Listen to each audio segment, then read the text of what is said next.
Good morning, everyone. My name is Ron Prosek. I live in Mentor in Lake County, Ohio. Currently, I am president of Faith Communities Together for a Sustainable Future, the statewide 501c3 public charity that is composed of members from faith communities all around Ohio.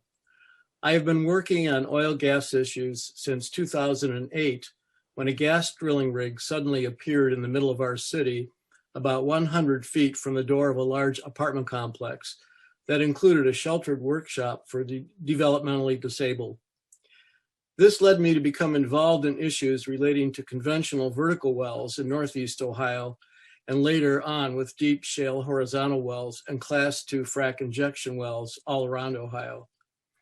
During the time that I was involved in these issues, there were some pretty shocking incidents, including a gas explosion under a home in Bainbridge Township in Geauga County from a leaking gas well that took out the water wells of several dozen houses and those of the fire and police center.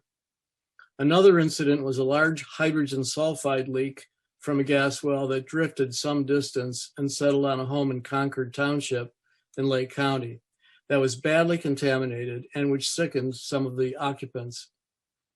And of course, there were many other situations. We all remember the series of earthquakes in the Youngstown area that was caused by a Class II injection well that was later found to have been drilled too deep. ODNR acted after the fact, but why didn't they properly regulate to prevent this well from being drilled too deep in the first place? I remember sitting at a meeting in one community in which residents complained that ODNR was not enacting any penalties against well operators in violation of state regulations. The ODNR representative at the meeting replied that ODNR felt that they could do more good by, quote, working with the violators toward achieving remediation, end quote. But the point was, this approach afforded little accountability and even less deterrence against future violations. When remediation occurred, it was done very slowly, allowing harms to continue for an extended period of time.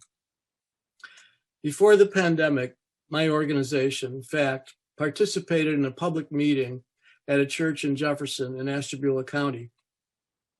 We heard accounts from residents of complaints to ODNR about injection wells that had contaminated their water wells.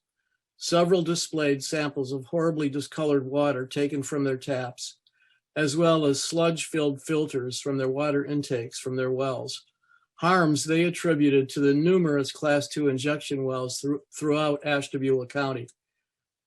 They complained that ODNR had done nothing to help them, though they had complained to them repeatedly. If you look at ODNR injection well reports, as I have done just recently with reports from Ashtabula County, you will see a pattern.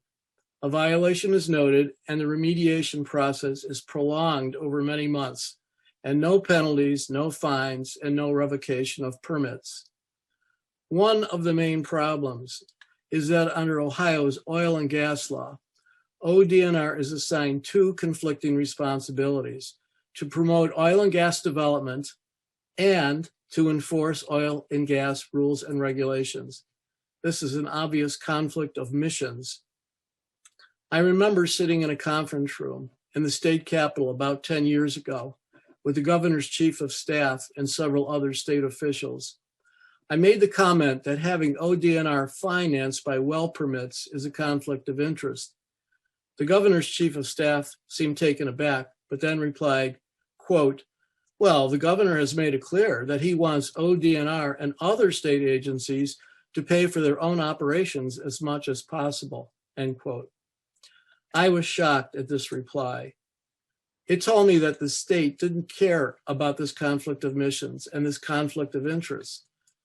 No, the state of Ohio should not continue to have primacy in the UIC program. They have demonstrated time and again, in my experience, that they are far more dedicated to the promotion of oil gas development than they are to enforcing necessary safety and environmental rules and regulations. Thank you.